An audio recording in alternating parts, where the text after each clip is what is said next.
মানুষ কোন সীমা পর্যন্ত আনন্দ করতে পারে? তারা কি এই সময় গান বাজনা বা এই ধরনের আনন্দ বিনোদনে তাদের সময় কাটাতে পারে?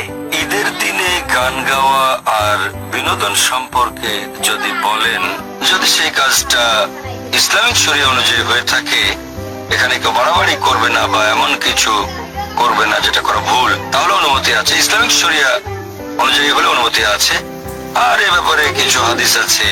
এটা আছে সুনান আল নিসাইতে, বুক অফ টুইটস, হাদিস নাম্বার 1557।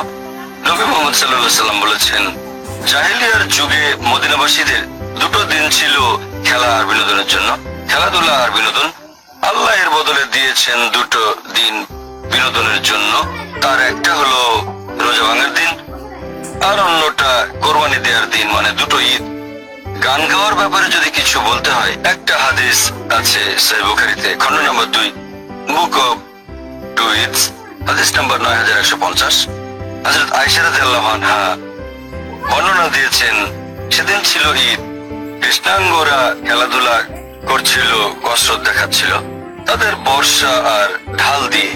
তিনি জিজ্ঞেস করলেন মুহাম্মদ সাল্লাল্লাহু আলাইহি ওয়াসাল্লামকে, বা মুহাম্মদ সাল্লাল্লাহু আলাইহি ওয়াসাল্লাম তাকে জিজ্ঞেস করলেন, তুমি কি দেখতে চাও? তিনি তখন বললেন হ্যাঁ। তখন তিনি সেই কৃষ্ণাঙ্গদের কসরত দেখলেন নবীর পেছন থেকে। নবীর কাঁধে তার চিবুক লেগে যাচ্ছিল। আর তখন নবী মুহাম্মদ সাল্লাল্লাহু আলাইহি ওয়াসাল্লাম বললেন, হে বনি আরফিদা। তিনি কৃষ্ণাঙ্গদের বললেন, তোমরা কসরত দেখাও। তারপর বর্ণনা দিয়েছেন হযরত আয়েশা রাদিয়াল্লাহু আনহা, তিনি ক্লান্ত হয়ে গেলেন। তখন নবী বললেন, তুমি কি সন্তুষ্ট? তিনি আবার মাথা নেড়ে জানালেন হ্যাঁ। তখন নবী তাকে যেতে বললেন। তার মানে খেলাধুলা করতে পারেন। কৃষ্ণাঙ্গরা বর্ষার ঢাল দিয়ে খেলা দেখাচ্ছিল, তাহলে ঈদের দিনে এমন হতে পারে। আরো একটা হাদিস আছে সহিহ বুখারীতে, খণ্ড নম্বর 2, বুক অফ টুইটস, হাদিস নম্বর 952।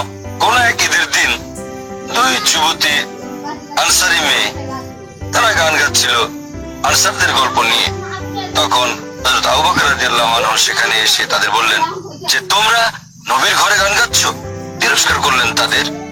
তখন মুহাম্মদ সাল্লাল্লাহু আলাইহি ওয়াসাল্লাম বললেন, তিনি বললেন আবু বকরকে, গান গাইতে দাও, আজকে তো আমাদের ঈদের দিন, ওরা গান করুক। এই হাদিস আরেক জায়গায় আছে, এখানে দুটো হাদিস আছে। এটা আছে সহিহ বুখারীতে, খণ্ড নম্বর 4, বুক অফ জিহাদ, হাদিস নম্বর 2906, একই ঘটনা নিয়ে।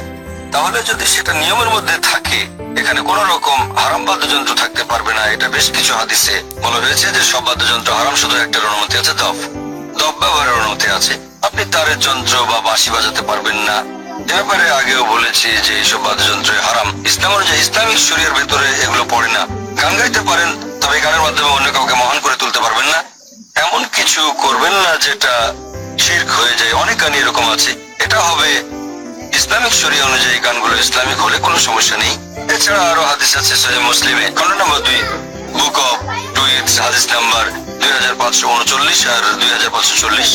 মুহাম্মদ সাল্লাল্লাহু আলাইহি সাল্লাম বলেছেন, এই দিনগুলো হচ্ছে তাশরিকের দিন, মানে ঈদুল আজহার পরে, কোরবানির ঈদের পরে, এই সময় 3টা দিন আছে।